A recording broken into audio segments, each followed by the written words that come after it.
Hello friends. आपका वर्तमान भारतीय समाज का जो आज का पेपर आया हुआ है वो मुझे मिल चुका है। काफ़ी अच्छा पेपर था, काफ़ी इजी पेपर था। जितने भी मैम ने कल आपको ऑप्शनल क्वेश्चन कराए थे उनमें से काफ़ी क्वेश्चन सीधे सीधे आए हुए हैं।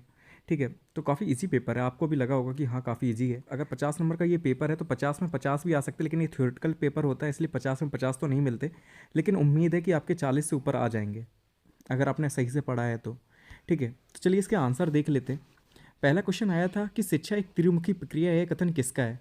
तो मैंने आपको बताया था कि शिक्षा एक त्रिमुखी प्रक्रिया है। ठीक है, दो मुखी बताया था एडम एवन रॉस ने, और शिक्षा को त्रिमुखी प्रक्रिया किसने बताया था, जॉन डीबी ने बताया था।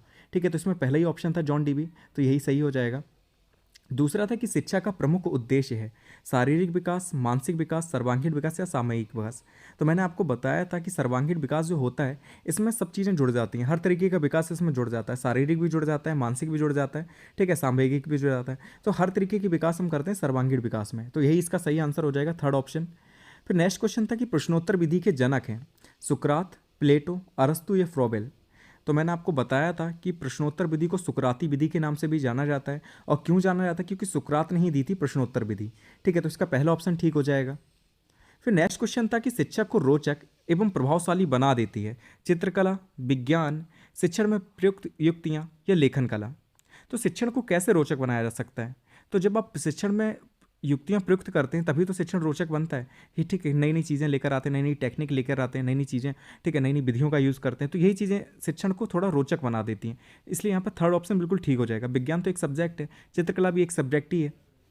ठीक है, तो ये तो इतना रोचक नहीं बनाती ना। क्वेश्चन क्या है कि बुनियादी शिक्षा किस दार्शनिक से संबंधित है। तो इसके बारे में तो मैंने आपको बताया था कि आ सकता है क्वेश्चन, एक नंबर में ही पूछा जा सकता है कि बुनियादी शिक्षा नई तालीम किसने दी है। तो ये महात्मा गांधी की है। ठीक है, महात्मा गांधी ने दिया था बुनियादी शिक्षा, तो फोर्थ ऑप्शन यहाँ पे बिल्कुल ठीक हो जाएगा। नेक्स्ट क्वेश्चन था कि विश्व जल दिवस कब मनाया जाता है, 17 फरवरी, 11 फरवरी, 22 मार्च या 8 जून। तो ये आप सभी को पता होगा कि विश्व जल दिवस कब मनाया जाता है, तो 22 मार्च को मनाया जाता है। थर्ड ऑप्शन यहाँ पे बिल्कुल ठीक हो जाएगा। नेक्स्ट क्वेश्चन है कि पाठशाला को एक बाग, शिशु को पौधा और शिक्षक को मालिक किसने कहा है। रूसो ने, जॉन डीबी ने, मारिया मॉन्टेसरी ने या फ्रोबेल ने। तो ये भी चीज़ मैंने आपको कही थी, आ सकती है एक नंबर में, इसे याद कर लेना। तो शिक्षक को एक बाग, शिशु को पौधा और शिक्षक को मालिक किसने कहा है, तो फ्रोबेल ने कहा है। फोर्थ ऑप्शन यहाँ पे बिल्कुल ठीक हो जाएगा। नेक्स्ट क्वेश्चन है कि दिवा स्वप्न नामक पुस्तक के रचनाकार हैं। तो मैंने आपको बताया था दिवा स्वप्न थी, और प्राथमिक शिक्षा में भाषा शिक्षा करके एक पुस्तक थी। दोनों पुस्तकें मैंने बताई थी, याद कर लेना, ये क्वेश्चन में आता है, पूछा जाता है। तो ये पुस्तक किसकी थी, तो गिजुभाई बघेला की थी। ठीक है, तो दिवा स्वप्न नामक पुस्तक किसने लिखी है, तो गिजुभाई बघेला ने लिखी है। फिर नेक्स्ट क्वेश्चन है कि घर पर दी जाने वाली शिक्षा कहलाती है अनौपचारिक, दूरस्थ, गैर औपचारिक या औपचारिक। तो मैंने आपको बताया था कि ऐसी शिक्षा जो कहीं पर भी दी जा सकती है, इसमें टाइम निश्चित नहीं होता। ठीक है, समय कुछ भी निश्चित नहीं है, कोई चीज़ निश्चित नहीं होती, ना टीचर निश्चित है, ना पाठ्यक्रम निश्चित है। तो ऐसी शिक्षा कहलाती है अनौपचारिक शिक्षा।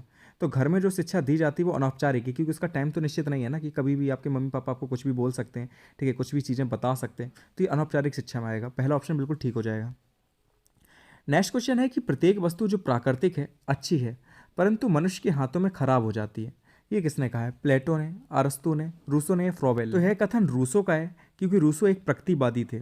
ठीक है, आपको पता होगा कि रूसो कौन थे, एक प्रकृतिवादी थे, और इन्होंने कहा था कि प्रत्येक वस्तु जो प्राकृतिक है अच्छी है, परंतु मनुष्य के हाथों में ये खराब हो जाती है। ठीक है, तो थर्ड ऑप्शन यहाँ पे बिल्कुल ठीक हो जाएगा।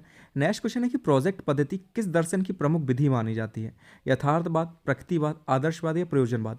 तो प्रोजेक्ट विधि मैंने आपको बताया था किलपैट्रिक ने दी थी, और ये किस दर्शन से संबंधित है, तो ये है प्रयोजनवाद से। ठीक है, तो डी ऑप्शन यहाँ पे बिल्कुल ठीक हो जाएगा। प्रयोजनवाद के जनक कौन थे, तो जॉन डीबी थे, और इसी में प्रोजेक्ट विधि की बात की गई थी।